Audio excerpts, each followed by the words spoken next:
একটু আগে আমি দিল্লি চাই মসজিদের মিম্বরের মধ্যে বসিয়া হাজার হাজার মানুষদেরকে যদিও আমি বয়ান শোনাইলাম, হাজার হাজার মানুষদেরকে খুশি করানো আমার উদ্দেশ্য ছিল না, আমার তো একজনকে খুশি করানোর উদ্দেশ্য ছিল, তিনি আমার আল্লাহ। বুঝতেছি যে এই ছেলেটার মেয়েটা খুব গুরুত্বপূর্ণ কাজে ব্যস্ত, এখন তাদেরকে ডিস্টার্ব করা যাবে না। আমি দূর থেকে দেখতেছি তাকায়া তাকায়া, মেয়েটা ছেলেটারে 8 আঙ্গুল দেখায়, ছেলেটা মেয়েটারে 8 আঙ্গুল দেখায়। তখন আর ডিস্টার্ব করলাম না, নিচে চলে গেলাম। কিছুক্ষণ পর মাগরিবের আজান হলো, মাগরিবের আজানের পরে মাগরিবের নামাজ হলো, মাগরিবের নামাজের পরে এবার আমি ওই সাথী ভাইকে যে আস্তে আস্তে যাইয়া, ছোট মানুষ তো কাপা কাপা কণ্ঠে ভয় নিয়ে বলতেছি, ভাই আমি কিন্তু দেখে লাইছি। কি দেখছস? আমি বলি, ভাই দেখে লাইছি। ভাই কি দেখছস? কেউ রে কবি না। ভাই কেউ রে কমু না, শর্ত আছে একটা। কি শর্ত বল? আমি বলতে হবে আমাকে, আপনি তারে ইশারা দিয়ে কি বলছেন? বলে, বেটা তুই বুঝলি না। আমি কি বুঝতাম না? কে রে বোকা, তো বোকা, অত বোকা না যে বুঝাইলেও বুঝবো না। কি বলে ঠিক কিনা? আমি তারে ধরছি না, বুঝাইতে হবে, আমরা বলতে হবে, ভাই আপনি 8 আঙ্গুল দেখাইছেন, আমি দেখছি, মেয়েটাও আপনার 8 আঙ্গুল দেখাইছে, আমি দেখছি, আপনার কি কইছে কোন, তাইলে আমি হুজুরে কয়ে দিব। এখন আমারে পড়তে ফানবে, এখন কইতেছে, শোন তোরে বলতেছি, তুই কেউ রে কবি না, আপনারাও কেউ রে কইেন না। তো মাইকে বলে ফেলছি। আচ্ছা আচ্ছা, যে কথাটা বলতেছিলাম, আমি তাহলে বলতেছি, ভাই আপনি মেয়েটাকে কি বলছেন? আমি ইশারার মাধ্যমে কথা বলছি, আমি ওইটা বুঝছি, 8 আঙ্গুলের কাহিনী কোন।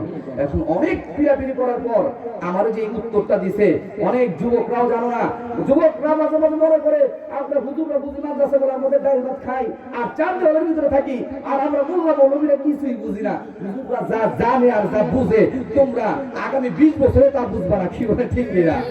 আমি জিজ্ঞাসা করলাম, ভাই আমার 8 আঙ্গুলের কাহিনী কোন? যুবক, আই লাভ ইউ লেখার জন্য কয় অক্ষরের দরকার হয়? কইতে পারে না। আই লাভ ইউ বলতে বলতে মুখে ফেরা তুলা বলাইছে। আজকে কয় তারিখ? 12 তারিখ না? আর মাত্র 2 দিন। 2 দিন পরে যে কি শুরু, একটু বিরক্ত করবো, জ্বালাবো। আপনারা থাকবেন তো ইনশাআল্লাহ? আমি দিনের মধ্যে হাত দিয়া বরফ করে বলতে পারি, সারা ওয়ার্ল্ডের 200 থেকে 250 রাষ্ট্রের মধ্যে, দেশের মধ্যে একমাত্র আমার এই সোনার বাংলাদেশ, এটার মধ্যে এটা সম্ভব, যেই দেশের তাওহীদি জনতা, ধর্মপ্রাণ মুসলমান, নবী প্রেমিক, আল্লাহ প্রেমিক, উলামা প্রেমিক, ধর্মপ্রাণ মুসলমানেরা রাত্র 12টা 1টা পর্যন্ত কনকনে শীতকে অপেক্ষা করে কোরআনের প্রেমে ওয়াজ মাহফিলের প্যান্ডেলে বসে থাকে। কি বলেন ঠিক কিনা? এটা আপনার আমার জন্য, আমাদের দেশের জন্য বিশাল বড় একটা রহমত। কি বলেন? আমাদের দেশের মধ্যে মাহফিলের সিজনগুলোর মধ্যে দেখবেন প্রতিদিন দেশের মধ্যে শত শত মাহফিলের আয়োজন করা হয়। কি বলেন? নাকি আজকে সারা বাংলাদেশের মধ্যে একটাই মাহফিল হচ্ছে না? আর হচ্ছে না? এত ওয়াজ, এত মাহফিল, এত বক্তা, এত শ্রোতা, তারপর আমাদের মাঝে তুলনামূলক পরিবর্তন নাই, হেদায়েত নাই। জোরে বলেন ঠিক কিনা? এর কারণ কি জানেন? এর কারণ হলো আমাদের অন্তরের ইখলাসিয়াত নষ্ট হয়ে গেছে। সোজা বাংলায় যেটাকে বলে নিয়ত বাগানা, আমাদের নিয়ত ঠিক নাই। কি বলে ঠিক কিনা? এই জন্যই তো ইমাম বুখারী রাহমাতুল্লাহি আলাইহি, কোন সে ইমাম বুখারী, আল্লাহ রাসূল সাল্লাল্লাহু আলাইহি ওয়াসাল্লাম স্বপ্নে দেখাইলেন, বর্তমান জমিনের মধ্যে আসমানি কিতাবের পরে শ্রেষ্ঠ কিতাব যদি দুনিয়ার মধ্যে কোনটা থাকে, সেটা হচ্ছে বুখারী শরীফ। জোরে বলি সুবহানাল্লাহ। এই বুখারী শরীফ এমনিই এত দামি হয় নাই। ইমাম বুখারী রাহমাতুল্লাহি আলাইহি এই বুখারী শরীফ সংকলন করতে যাইয়া যতগুলো হাদিস আনলেন, সমস্ত হাদিসগুলা এক একটা হাদিস সংকলন করার আগে, বুখারীতে লেখার আগে পাক পবিত্র হইয়া গোসল করতেন, তারপরে নামাজ পড়া ইস্তিখারা করতেন। আল্লাহর পক্ষ থেকে যদি ইশারা আসছে তো বুখারীর ওই হাদিসটা বুখারী শরীফের মধ্যে লেখছে, আল্লাহর পক্ষ থেকে ইশারা আসে নাই তো বুখারী শরীফ লেখে নাই, বুখারী শরীফ ওই হাদিসটা সংকলন করে নাই। এমন ভাবে কষ্ট করে করে 6000-এর অধিক হাদিস এই বুখারীর মধ্যে ইমাম বুখারী রাহমাতুল্লাহি আলাইহি সংকলন করলেন। চিৎকার করে বলি সুবহানাল্লাহ।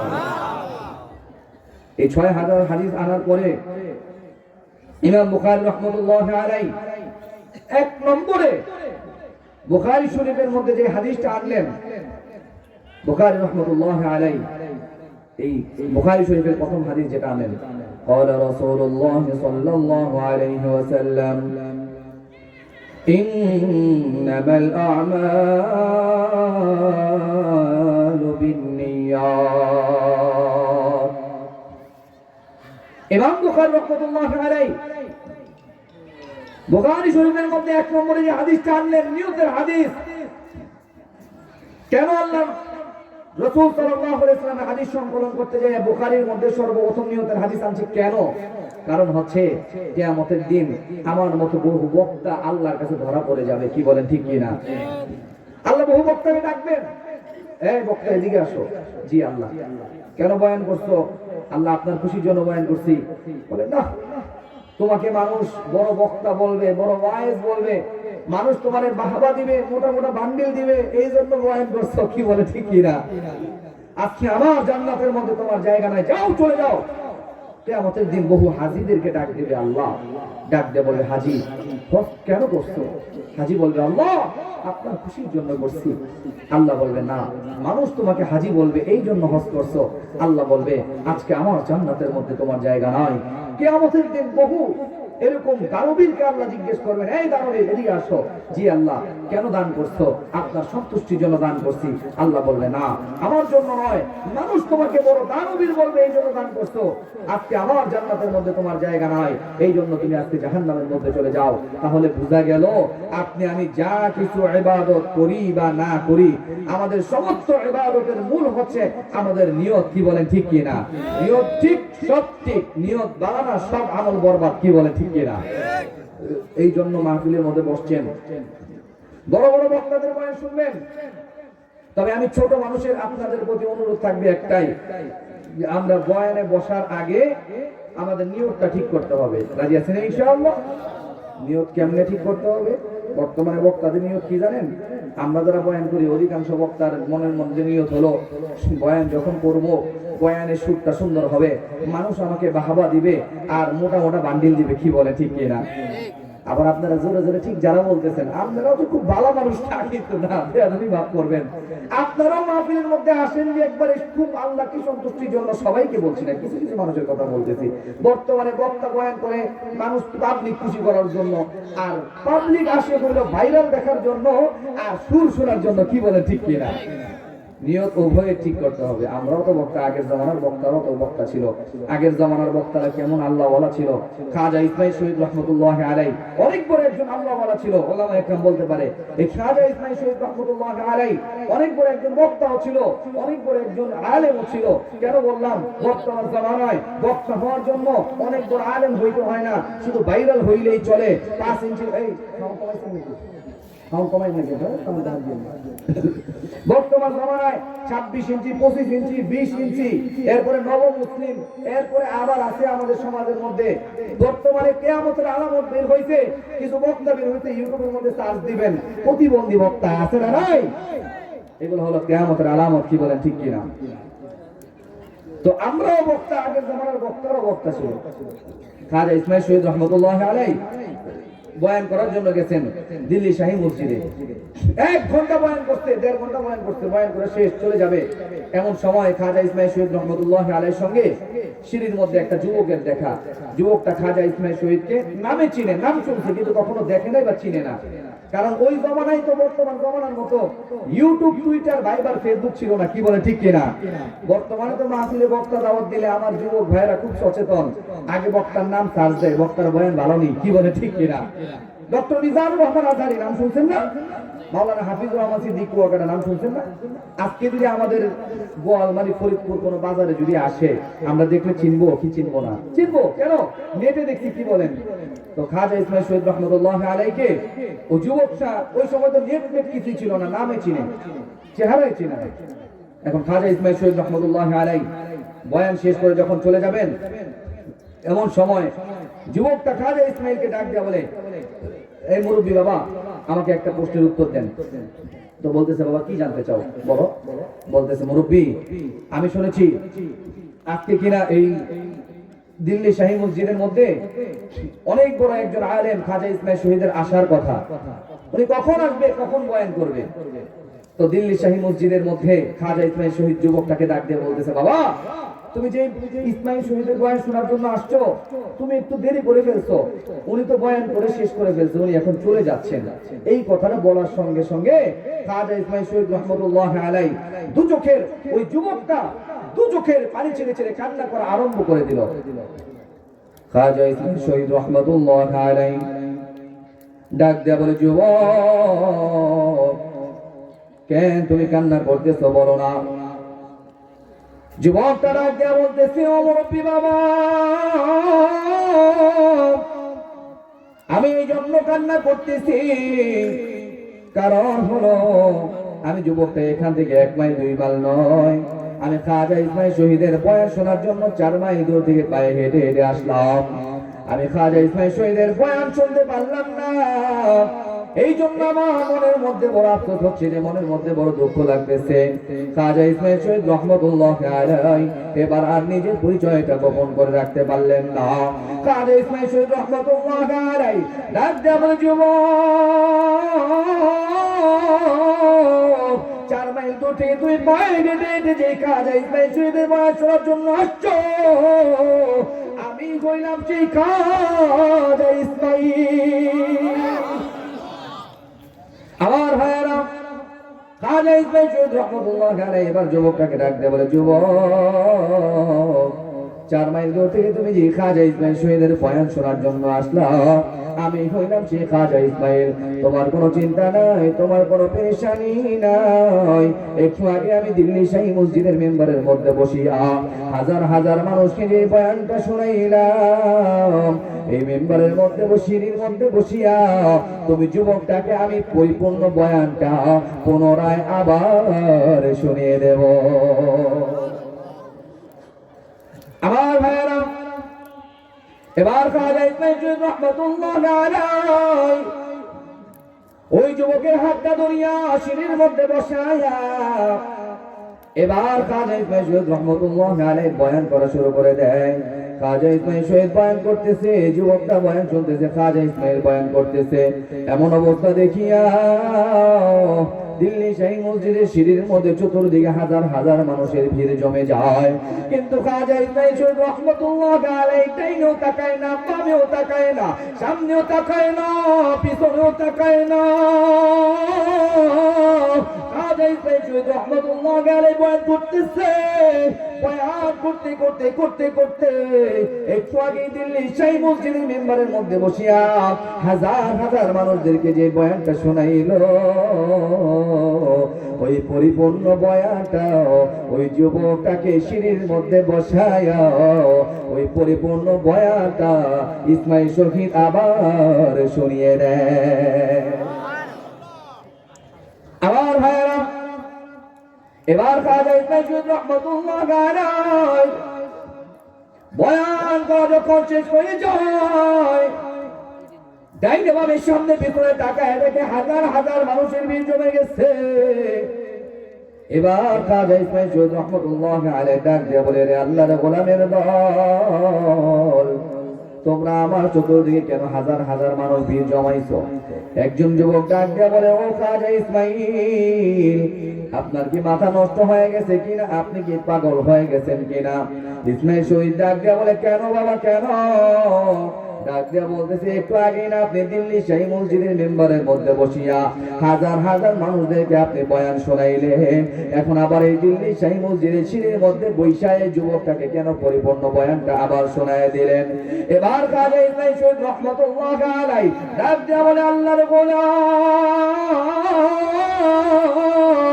একটু আগে আমি দিল্লি শাহী মসজিদের মেম্বারের মধ্যে বসিয়া হাজার হাজার মানুষদেরকে যদিও আমি বয়ান শোনাইলাম, হাজার হাজার মানুষদেরকে খুশি করানো আমার উদ্দেশ্য ছিল না, আমার তো একজনকে খুশি করানোর উদ্দেশ্য ছিল, তিনি আমার আল্লাহ।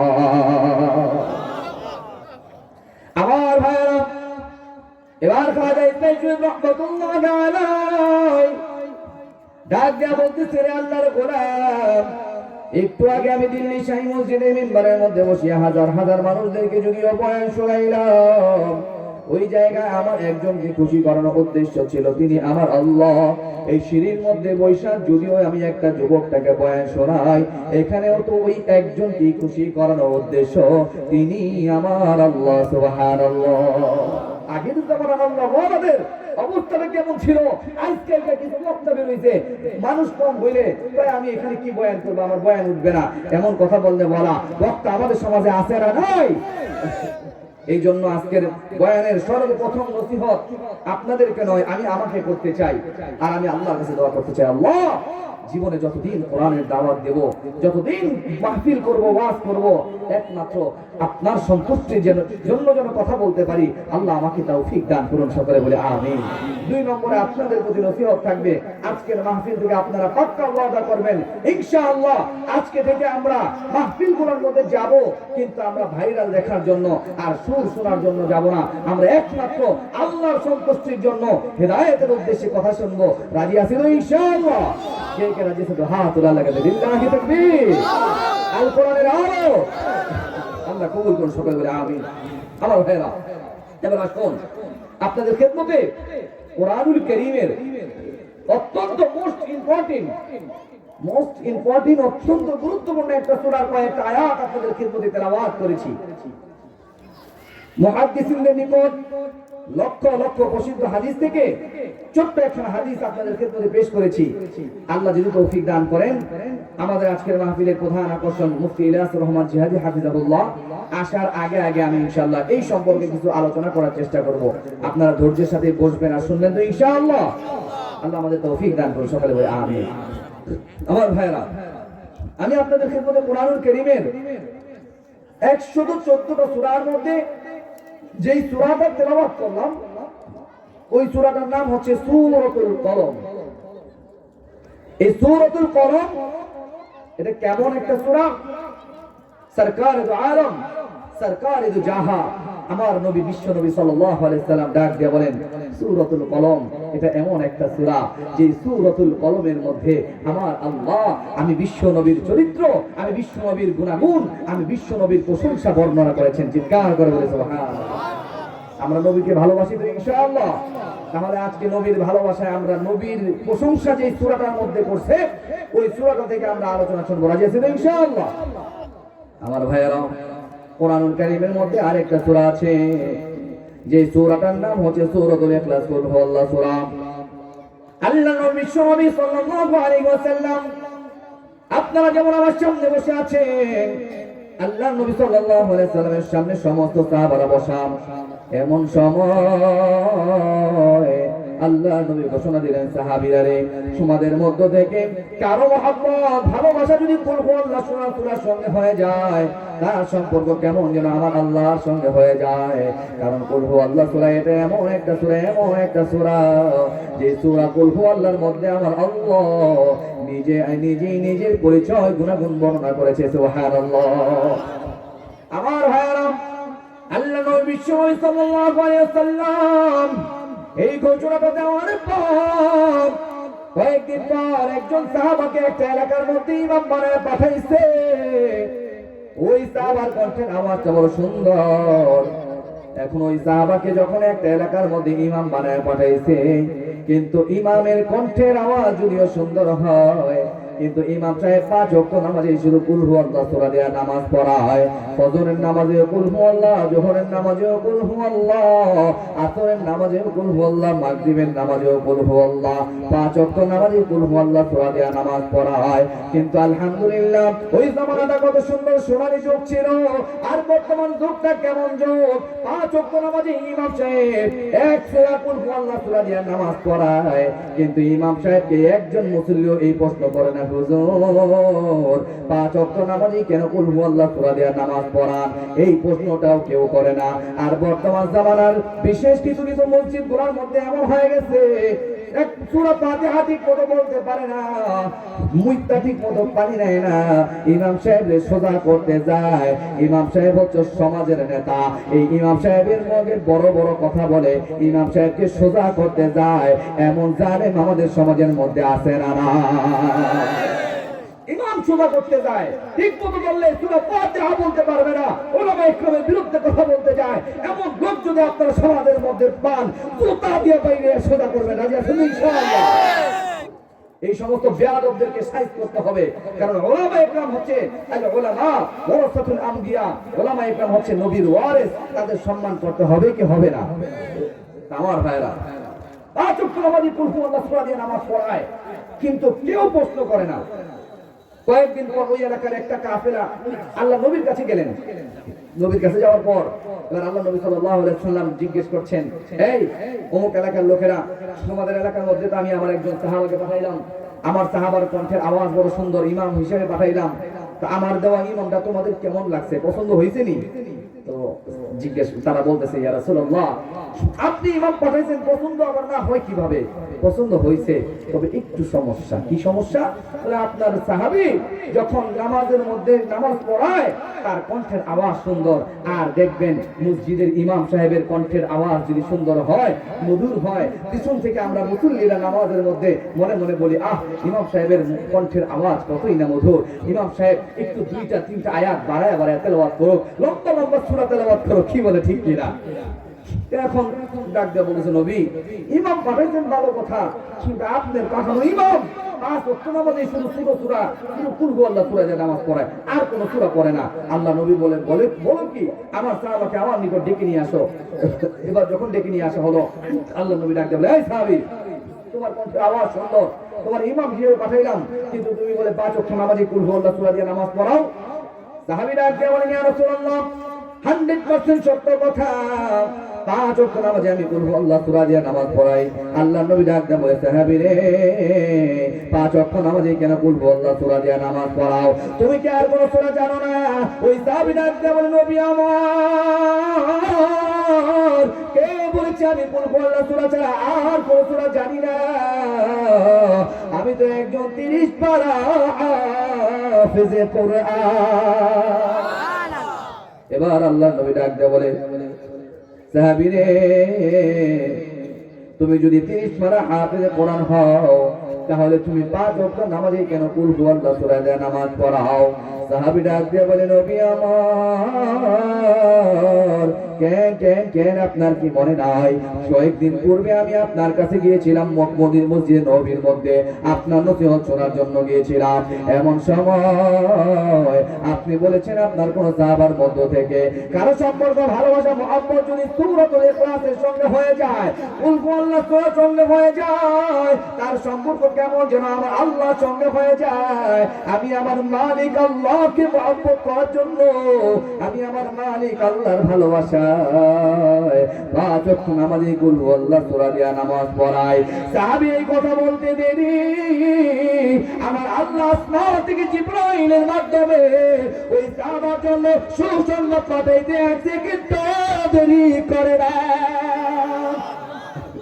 আমার ভাইরা, সঙ্গে সঙ্গে জিবরাইল আলাইহিস সালাম চলে আসে, আর ডাক দিয়ে বলে, ও নবী আমার, আপনার যে সাহাবা আল্লাহকে ভালোবাসার জন্য পাঁচ ওয়াক্ত নামাজে কুল হুয়াল্লাহু সূরা দিয়ে নামাজ পড়ায়, আমার আল্লাহ তাআলা আপনার সাহাবার জন্য সুসংবাদ পাঠিয়ে দিয়েছে।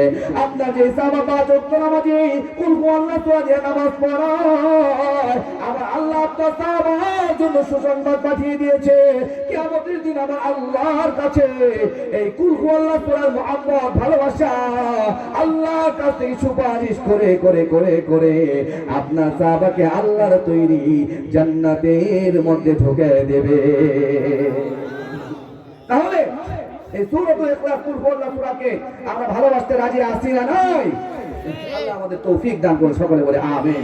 এই কুল হুয়াল্লাহু সূরা, এটা এমন একটা সূরা যে সূরাটাকে ভালোবাসতে আল্লাহকে ভালোবাসা হয়। আর সূরাতুল কলম, এটা এমন একটা সূরা, এই সূরাতুল কলমটার মধ্যে আমার নবী বিশ্ব নবী সাল্লাল্লাহু আলাইহি সাল্লামের চরিত্র বর্ণনা করেছেন।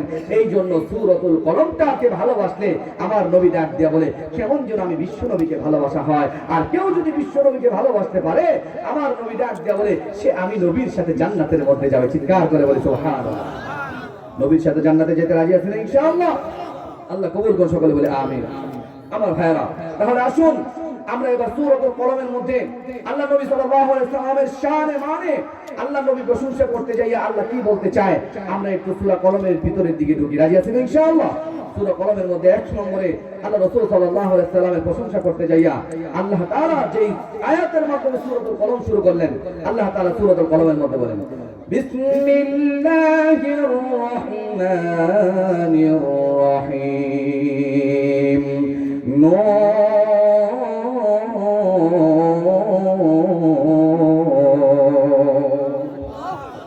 আবার আপনার আমার নবী বিশ্বনবীর চরিত্র বর্ণনা করতে চাইয়া আল্লাহ তাআলা সূরাতুল কলমের মধ্যে 1 নম্বরে যে আয়াতের মাধ্যমে এই সূরাতুল কলমটা শুরু করলেন, আল্লাহ তাআলা সূরাতুল কলমের প্রথম আয়াতে বলেন নুন।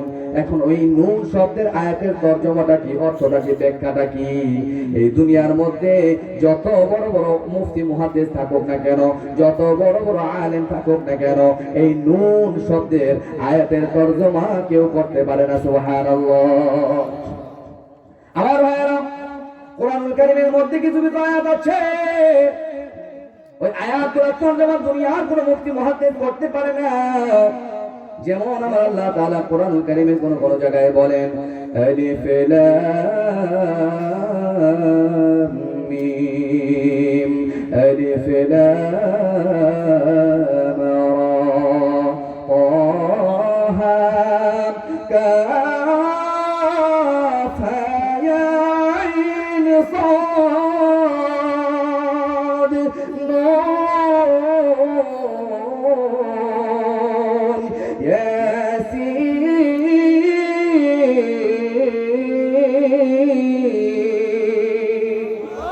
আমার ভাইরা, আল্লাহ তাআলা যে সূরাতুল কলমের মধ্যে আর কোরআনুল কারীমের কিছু কিছু জায়গায় আয়াতের মধ্যে বললেন আলিফ লাম মিম আলিফ লাম রা তাহা নুন ইয়াসিন।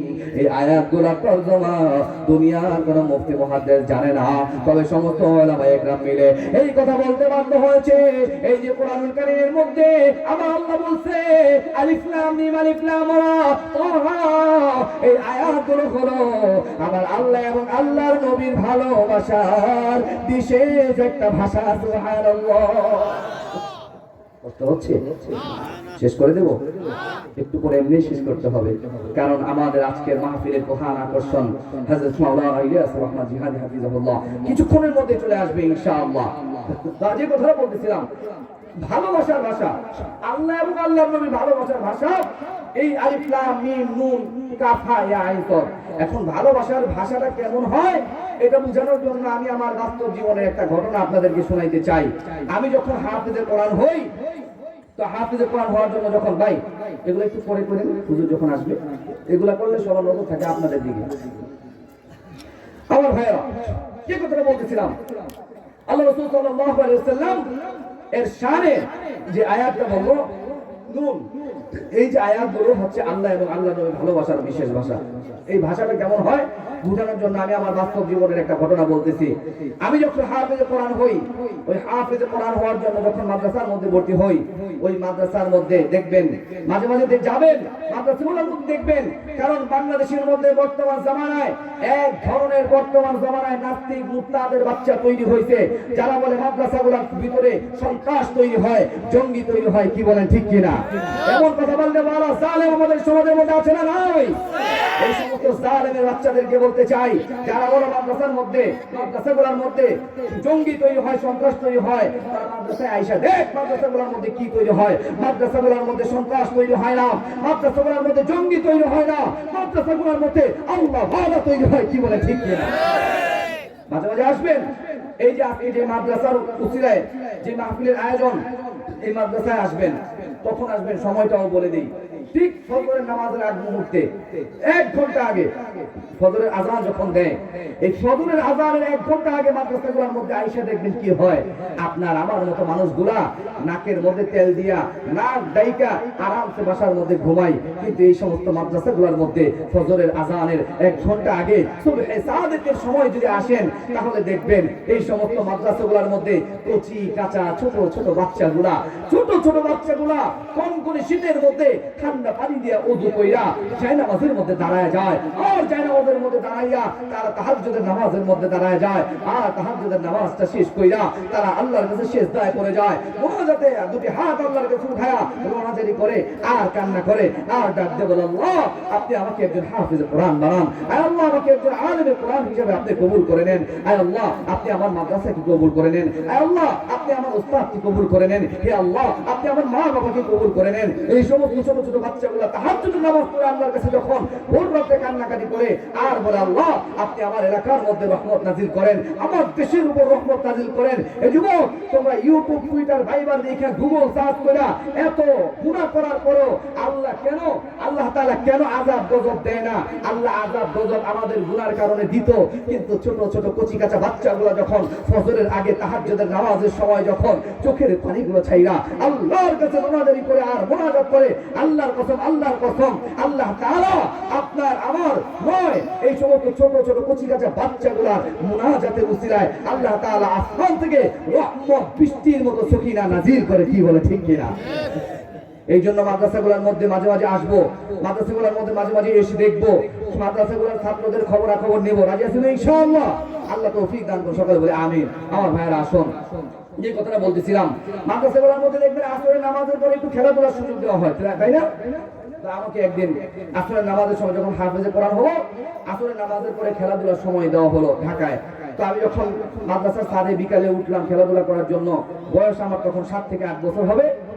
যুবকরা কথাটা ভালো করে খেয়াল করবা, কথাটা তোমাদের জন্য একটা মেসেজ আছে। তো আমি যখন গেলাম খেলাধুলা করতেছি, কিছুক্ষণ পরে তাকিয়ে দেখি যে আমার ইমিডিয়েটলি একটা সাথী ভাই, বয়সে আমার চেয়ে 5-7 বছরের বড় হবে, 15-16 বছর হবে।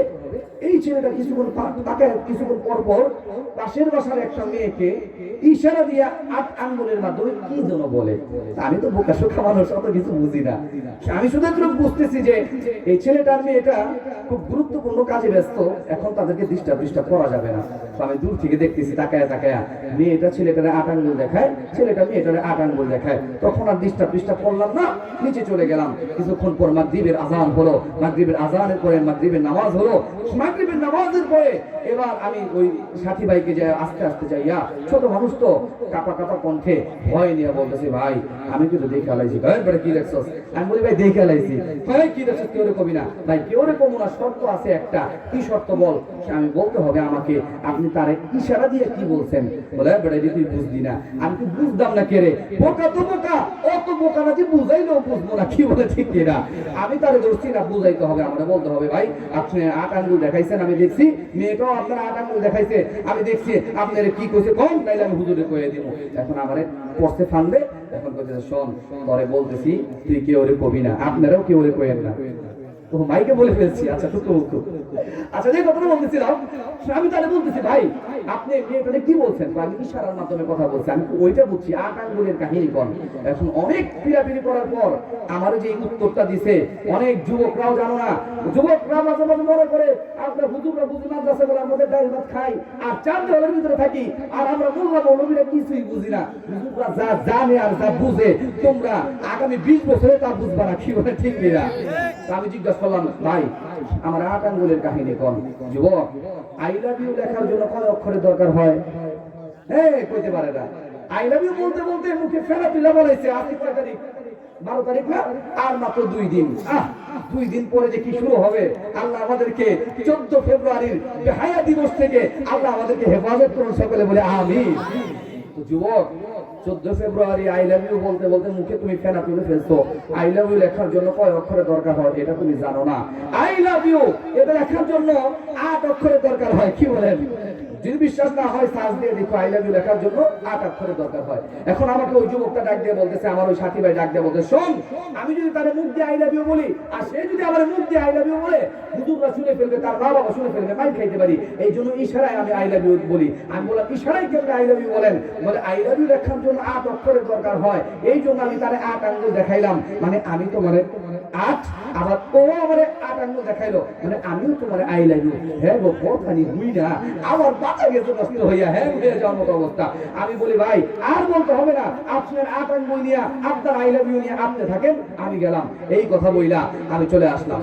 আমার ভাইয়েরা কয়েকদিন পর হাফেজে কোরআন হয়ে যাওয়ার পর এবার যখন আলেম হওয়ার জন্য কিতাবখানার মধ্যে ভর্তি হইলাম, ওই কিতাবখানার মধ্যে মাদ্রাসায় ভর্তি হওয়ার পর এবার মাদ্রাসার মধ্যে দেখবেন কিতাবখানার গোলার মধ্যে ওলামা ইকরাম ওস্তাদগণ ছাত্রদেরকে কোরআন শিক্ষা, কোরআনের তরজমা শিখায়, কোরআনের শব্দ টু শব্দ, কোরআনের আয়াত টু আয়াত সবগুলো শব্দ শিখায়। এখন ওস্তাদ আমাদেরকে কিতাবখানার মধ্যে কোরআনুল কারীমের সব আয়াতের অর্থ শিখায়।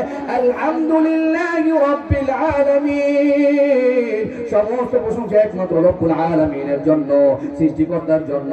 আর রহমানির রহিম, যিনি অতি দয়াময় আল্লাহ। মালিক ইয়াউমিদ্দিন,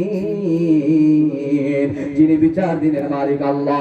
ওস্তাদ আমাদেরকে কোরআনুল কারীমের সবগুলো আয়াতের তরজমা শিখায়, কিন্তু কোরআনুল কারীমের এই আয়াতগুলো যখন আসে আলিফ লাম মিম, আলিফ লাম রা, তাহা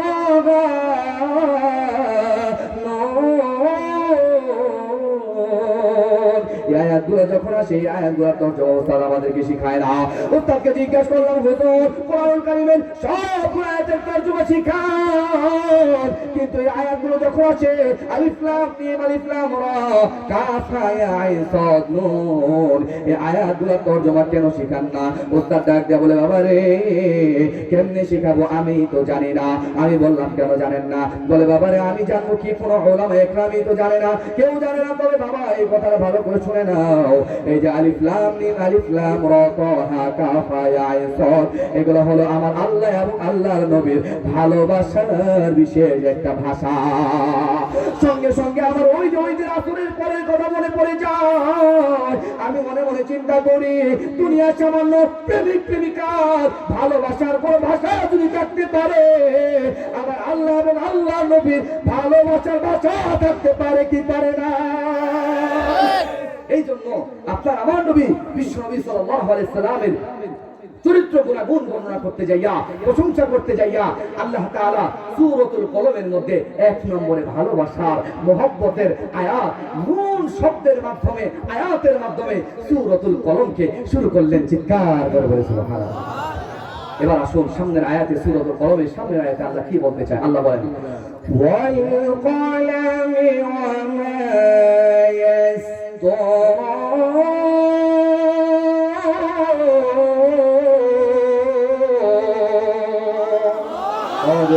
قدري والكمال أنت ربي أنت حسبي ذو الجلال تهي قادر جليل الله جهادار فخر حالي تهي ميرا نگهدار جلے بولے اللہ اکبر۔